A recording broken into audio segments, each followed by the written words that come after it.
the Wade Center's podcast. The podcast of Wheaton College.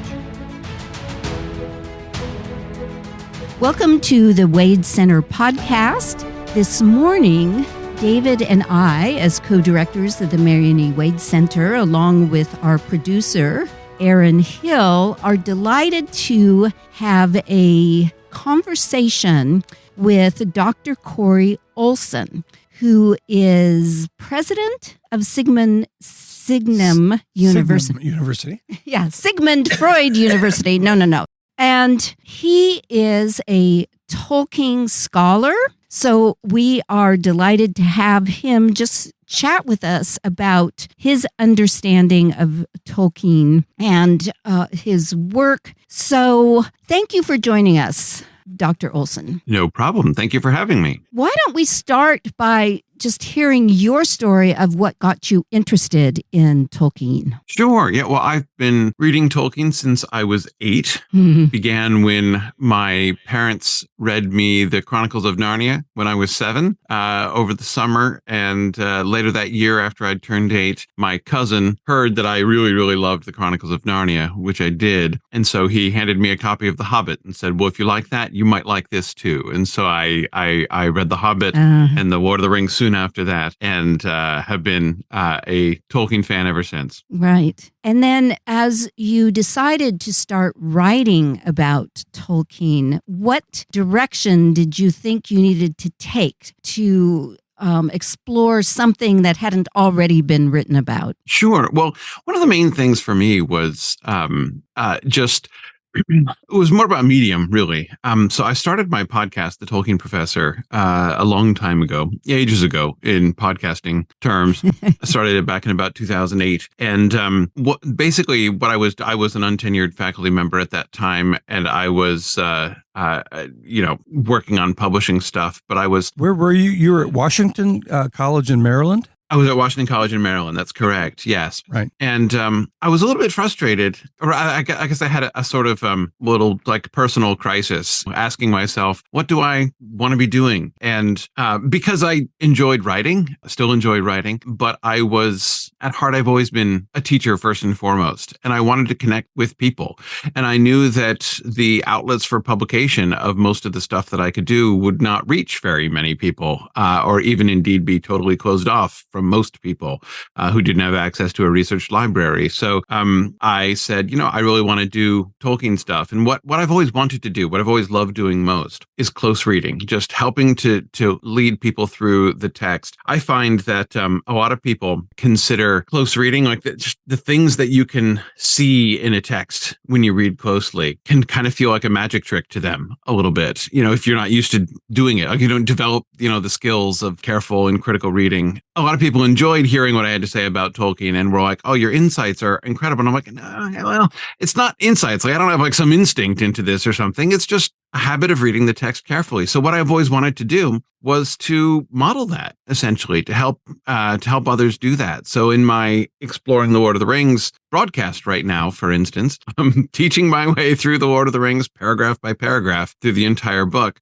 And one of the whole points, one of the big focuses of what I'm doing is just helping people to develop the habits and skills of careful, close reading and seeing what conclusions you can draw from that.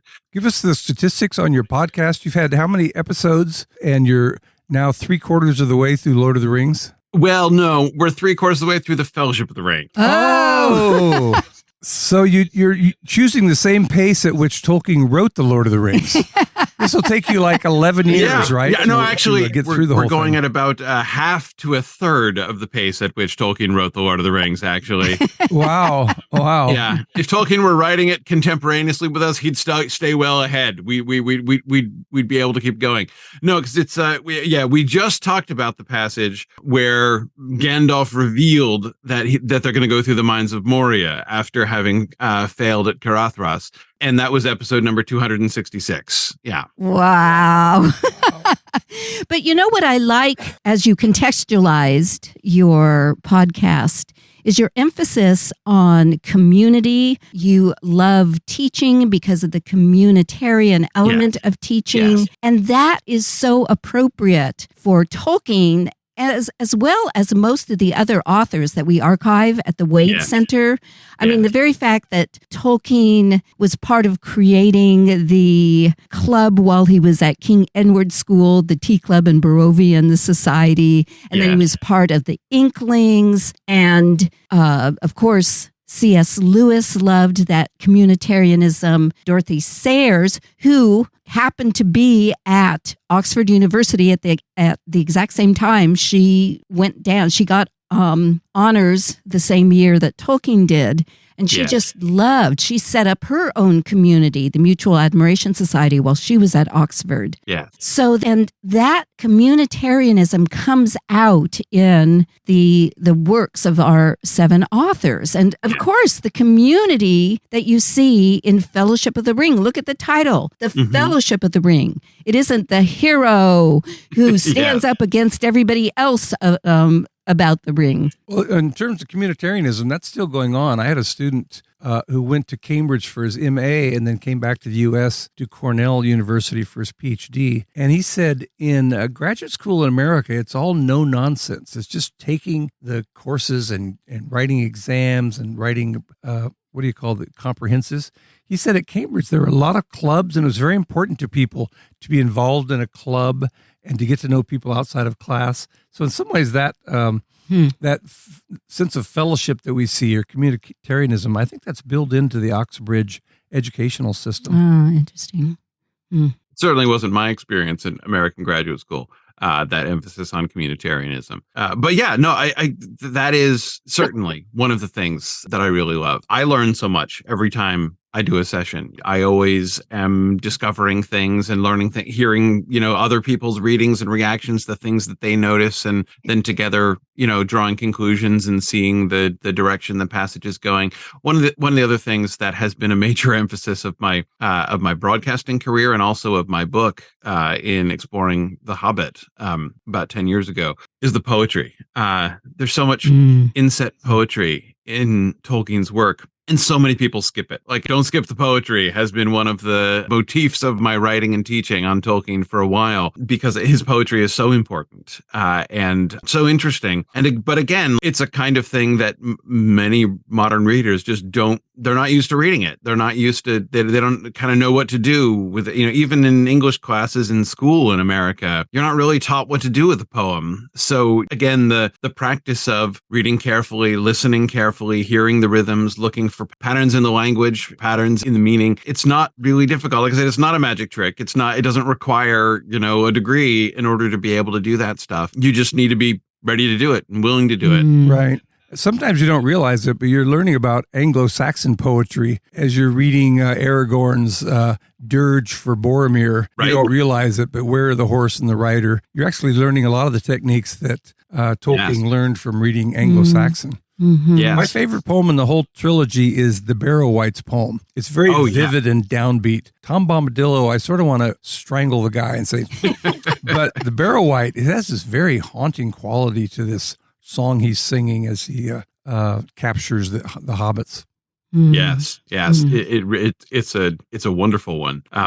Actually, one of the most theologically and spiritually evocative too. I mean, it's a very remarkable poem in a lot of ways, but he has an incredible ear. This is one of the things that really differentiated, I think, C.S. Lewis and J.R.R. Tolkien as poets. C.S. Lewis's poetry is interesting in a lot of ways, but it's not very good. No, it's not that good. And the reason it's not that good is, again, his ear is not great. Like, he tends to just kind of stick with a basic rhythm and just kind of, it's not that he has no sense of rhythm at all, but he has a boring sense of rhythm. Yes. In fact, I was just thinking about this the other day when someone was comparing Tolkien and Lewis, and Tolkien said that what started him writing was a word, whereas what started Lewis, at least with the Narnia Chronicles, was an image. Yes. And so the very fact that Tolkien was so sensitive to language, and of course he was a professor, a linguistics, or a philologist, as they called it back then, and language, and creating his own languages. He was just so fascinated by sound. And I think a lot of people don't realize how the sound is contributing to their joy in reading The Hobbit and Lord of the Rings. And so I'm glad for what you're doing, because you're probably emphasizing by putting so much time into each paragraph, the sound. Yes, it's about poetry. It really is. One of the things that we've been talking about a lot, we were really noticed during the Carothros scenes and the descriptions of the storm and everything else. We began to realize, as a group of us reading it together, how much alliteration and the kind of intricate patterns of alliteration that Tolkien uses in his prose, like in his prose descriptions, especially. Right. He is so sensitive to the sound of words and will do these intricate patterns of alliteration and sound repetition during the middle of a paragraph, especially one in which he's doing like landscape description, just sort of telling you what's happening around. Sometimes he'll do it in dialogue too. More often he does it in landscape description. What would you say, you had read Lord of the Rings before the podcast that you started. What would you say are new insights that have emerged from this very close reading? I was trying to use the word, I didn't want to say tedious. I wanted to say diligent close reading. Diligent, protracted, right. Yes. Yeah.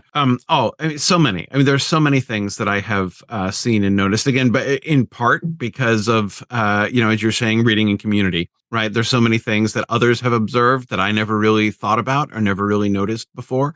How careful Tolkien's language is one of the main things that I would say. He said in one of his letters to Christopher, right after he finished The Lord of the Rings is about 1 million words long. And he says, and I have considered every one. And it's clear that that's not an exaggeration. He did a lot of revision, and it's fun to see sort of the development of his world and of his story over the course of the writing. But the care of his language is really cool. One of the other things that I've been really learning a lot and have been discovering a great deal has been thinking about Tolkien's, well, not creative process exactly, but for me, the most exciting moment, I think, was the moment, and this was actually not in Exploring the Lord of the Rings. This was in another series that I'm doing, where I've been teaching my way through the history of Middle-earth, book by book. That we're not doing paragraph by paragraph, but I've been going through, I'm now about 3/4 of the way through volume 11 of the history of Middle-earth. You're talking about the multi-volume by Christopher Tolkien, his son, with all the drafts? Correct. Yeah. That proves that he was very careful about his word choice. He'll say it was Bilbo's 70th birthday. No, it was his 100th. No, it was his 111th. Yeah. No, it was. You can see what a careful writer he was and what a careful reviser he was. Do you talk about the use of the word Middle Earth in the medieval culture? Because Tolkien didn't invent the word Middle Earth. Yeah. No, exactly. On the one hand, he's drawing on a long tradition, especially the Norse tradition, but at the same time, he's also giving it a new meaning in the way that he applies it. Yes, of course. In his subcreation. Exactly. When I taught medieval drama at UCLA, my students would just be so excited when they read a 14th century play, and this is in English, that mentions Middle Earth, and they go, right. I didn't know that the word Middle Earth. Because they were lovers of Tolkien, and so that added, especially since this was a non-Christian university, to realize that Tolkien was drawing on a really ancient Christian tradition. Yes. Yeah, absolutely. When you're talking with your students, do you get into the critics, Tom Shippey and Hammond and Skull? How do you integrate them into your close reading? Many of the things that that they talk about come up. We don't get too much into the into like the discussion of their arguments and things. Like we don't discuss them explicitly much. But there have been many times when they come up because we are talking about something that they have talked about or interpreting something that I've been influenced by their arguments on. And tell us about your book project that you have forthcoming. Yeah, absolutely. Well, so it's sort of forthcoming and sort of happening already. So this is the book that I'm doing now, which has emerged from my Exploring the Lord of the Rings discussion. Of course, the downside of doing the discussion at the pace that I've been doing and Exploring the Lord of the Rings is you don't have time for synthesis, right? Every single class I'm talking about usually 2 to 3 paragraphs. We spend an hour and a half talking about 2 or 3 paragraphs, and there's a lot of observation. There's a lot of little kind of individual conclusions we're drawing about what's happening in these paragraphs, what's happening with these characters, what's happening at this moment. But of course, there's no real opportunity to synthesize that into a larger, kind of view of what's going on in the chapters and in the books. So that's what I'm doing in my book. So my book is Exploring the Lord of the Rings, Volume 1. I'm going to be doing 6 volumes. I'm doing one on each book of the Lord of the Rings. So volume 1 is going to cover from the prologue through to the Flight to the Ford, basically. I'll be doing that for each of the 6 books of the Lord of the Rings eventually as I go on. And I'm going through chapter by chapter through the book and discussing it and drawing conclusions there based on all of the observations that we've been making in Exploring the Lord of the Rings. It sounds like a Bible commentary. Really get in there verse by verse and talk about what that means. Yeah, are you going to number all the chapters and verses in Lord of the Rings so you can identify them?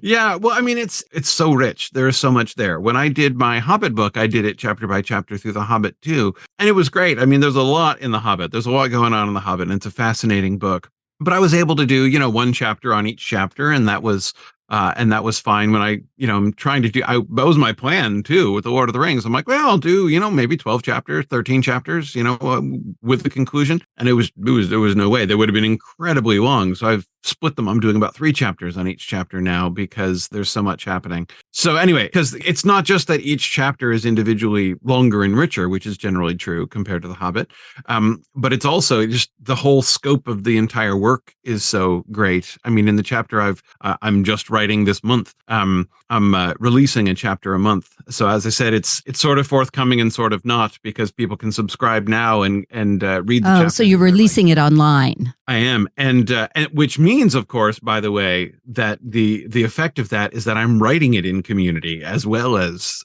Interesting. I'm getting input and feedback from supporters and readers all the way through. And it's marvelous. It's fellowship of the book. Fellowship of the book. There you go. Yeah, that's it.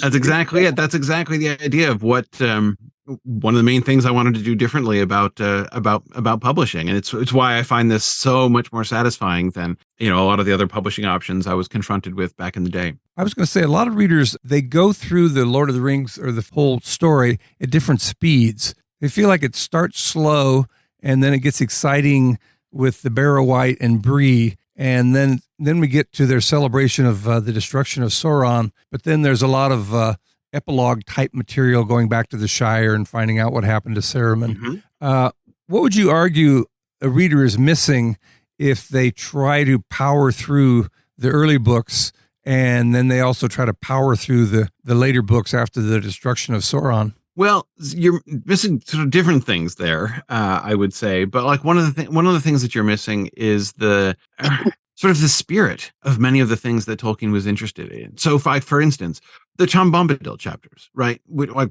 what's up with the Tom? Like, why do we have the Tom Bombadil chapters? The Tom Bombadil chapters are a marvelous way. Like, if you don't get them at all, if you don't like them at all, then there's a way in which you're not picking up one of the things that Tolkien is putting down. And that is one of his central interests. One of the things that he loved most was the idea of fairy stories and how mortals wander into a fairy realm and meet strange things and learn strange things, and have different kind of encounters, which then enrich and change how they see their mortal world when they return.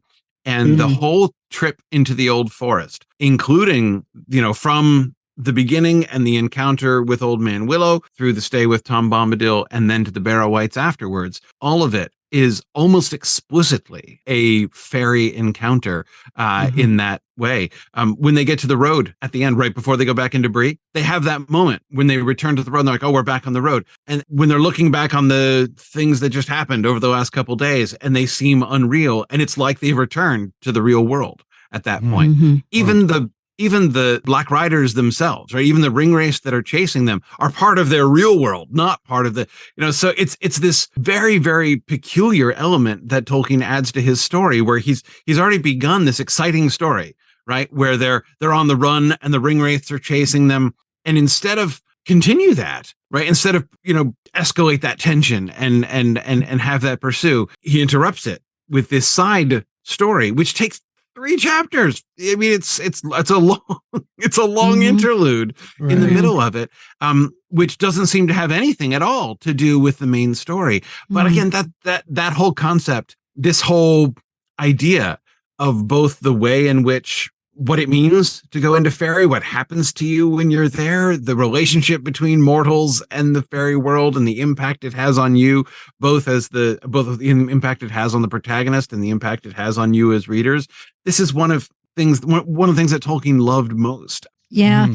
And even the way you describe it verifies the influence of George MacDonald on Tolkien, because MacDonald did the same thing, and Tolkien read MacDonald, and that's why MacDonald is one of the authors we archive at the Wade Center. He had powerful influence on Tolkien, Lewis, and didn't even Chesterton? Chesterton read him. Absolutely. No, George MacDonald is very influential. Not the sole influence, but certainly very influential in this element.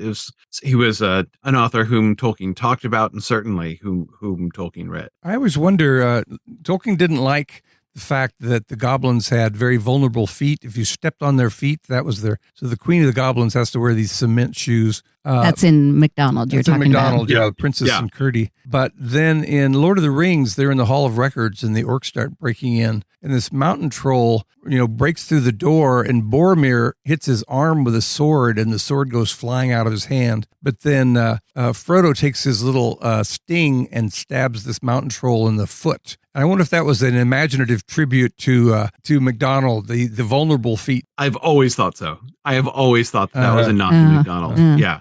I mean, I think the goblins of the Misty Mountains in The Hobbit are a nod to MacDonald from the beginning. He doesn't do the foot thing, right, explicitly with them in The Hobbit. But I've always thought that, this is one of the reasons why he uses the word goblin to describe them instead of the word orc, which is derived from his Elvish languages, and which he, then shifts to using in The Lord of the Rings. But he used the word goblin primarily in The Hobbit, I believe, as a tribute to George MacDonald as well. Yeah, it's amazing how immersed he was in Norse culture. As you're reading the older things, you have these boat burials, you have a how or a mound which you build for a hero. You actually have sending out arrows to your allies saying you're about to go to war and you need for them to unite with you. So a lot of the things that we meet for the first time in The Lord of the Rings, you go back and realizing he's synthesizing a lot of Nordic and Germanic culture into his story and making it accessible. Absolutely. And the really fun thing, the thing that he loved doing, was not only just incorporating, like he's not just borrowing from these cultures, he is building up this fantasy history, which provides fantasy explanations for why the actual Norse and Germanic peoples did these things, right? And that's it's a fascinating kind of network of ideas that he builds. Do you have something that you're really excited about in your project that you would like to share? Right now I'm writing on A Long Expected Party. And one of the things that I'm doing in the chapter that we'll be releasing next week is looking at the Shire at the beginning of the Lord of the Rings. This is one of the things that, again, is an advantage of reading carefully, like reading slowly and carefully. Many readers love the Shire, right? You've got thousands and thousands of people out there who, think that they are primarily hobbits and, I want to build hobbit holes in their backyards and that kind of thing, right? Have second breakfast every day. And some of them have hair on top of their feet. That's the real giveaway.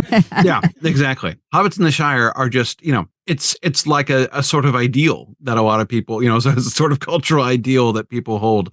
And Tolkien as well in a lot of ways. But one of the things that I find really important as I've been going through chapter 1 is that in my last chapter, I'm making the claim that if all we had from Tolkien was chapter 1, was a long expected party. There wouldn't be anybody making hobbit holes and wearing hobbit feet.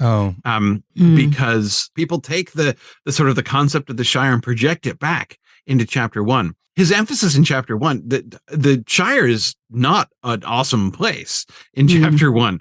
There are some deep problems in the Shire that are both driving Bilbo crazy, but also of which Bilbo is contributing. And it was really borne home to me when I've been writing my way through chapter 1 that the beauty of the Shire, the ideal of the Shire that gets developed over the course of the Lord of the Rings, and I'm not denying that that's real. But what I am denying is that doesn't happen from chapter 1, and that in fact that's something that's going to get built primarily in Frodo and Sam's memories of the Shire throughout their journey after they leave, and then is going to be in many ways realized and made real during the scouring of the Shire and the rebuilding of the Shire afterwards. By the time we finish, we do have the Shire of most people's imaginations, but we don't start there. And looking at the way in which Tolkien sets up that journey, the journey that people take, because we leave the Shire relatively early in the narrative and we don't go back to it until the very, very end. This is, back with what you were talking about the sort of long denouement of the Lord of the Rings, right? But it accomplishes a great deal. And one of the central things that it accomplishes is this return to the Shire and this enrichment of the Shire, and seeing how the journey doesn't just save the world, it changes it.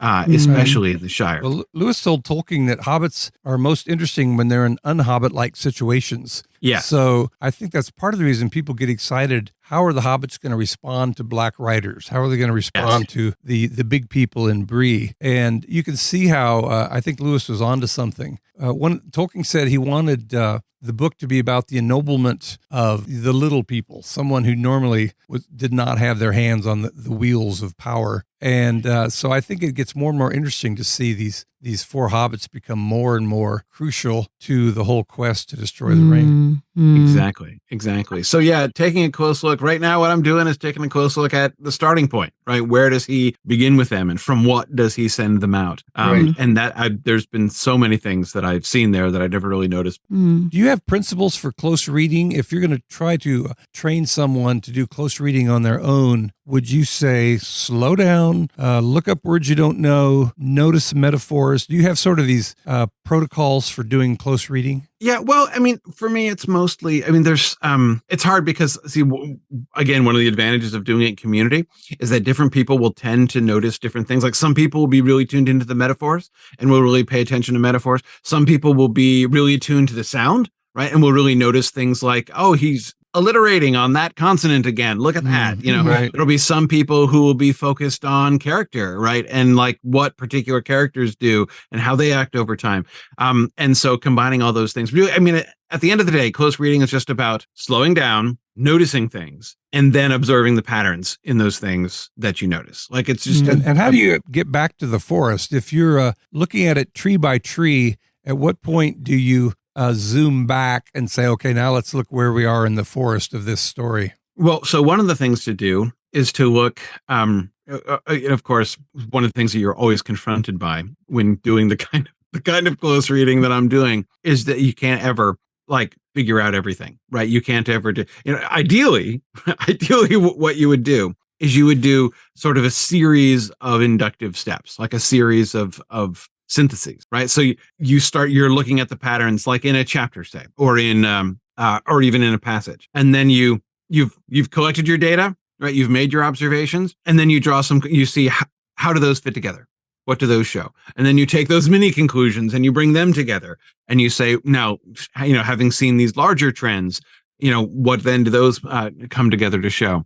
Being relentless with your inductive reasoning, with seeing the patterns and putting those together into larger patterns. But again, to be thorough with that is almost impossible. So my hope is that many people who, are listening along with my broadcast, who will be listening to my broadcast in the future, will take and will write up a bunch of these things that we're not going to ever have the time to do. There are many trends of his particular uses of particular words or images, right? Well, where we'll see it come up multiple times. Either his particular use of a word, the patterns of how he uses these words, or of an image or of an idea, And it will come to our notice, like as we're reading, like, oh, this came up again. We've been seeing this. Even things like, a question we were asking, I remember a little while back. Sometimes Tolkien capitalizes a cardinal direction, like west or east. And sometimes he doesn't capitalize the cardinal direction, west or east. Like, so what does that mean? What does Tolkien associate with the directions, and what are the patterns there, and how does he use each one? Right, that's a really small thing, right? But it would be a really interesting article, right? So I think there are lots of things, hopefully, that many other people will kind of pick up and do the synthesis for, and really make the argument over time. Yeah, it sounds great. Can you tell us? You're quite an entrepreneurial person. Can you tell us about some of your other projects real quickly as we close up? Sure, absolutely. So, Signum University is it's a place that is really hoping to reach the educational needs of a lot of different people in a lot of different ways. So we have, for instance, our two primary teaching programs right now. We have our graduate program in language and literature, where people can come to get an MA in language and literature. You can study Germanic philology. You can study Tolkien and the Inklings. You can really kind of dig into that stuff that you love. Well, thanks for joining us. We really enjoyed this conversation, and thanks for enriching our understanding of Tolkien. So blessings on your ongoing enterprises and ministry. Okay. Bye-bye. Bye-bye.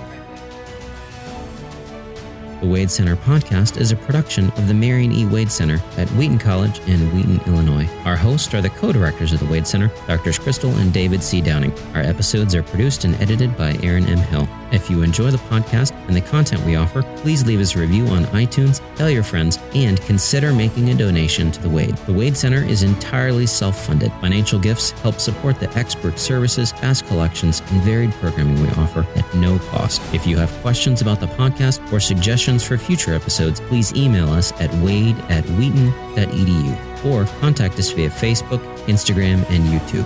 To learn more about the Wade Center, our 7 British Christian authors, what we offer, and how to make a donation, visit our website at wheaton.edu/Wade.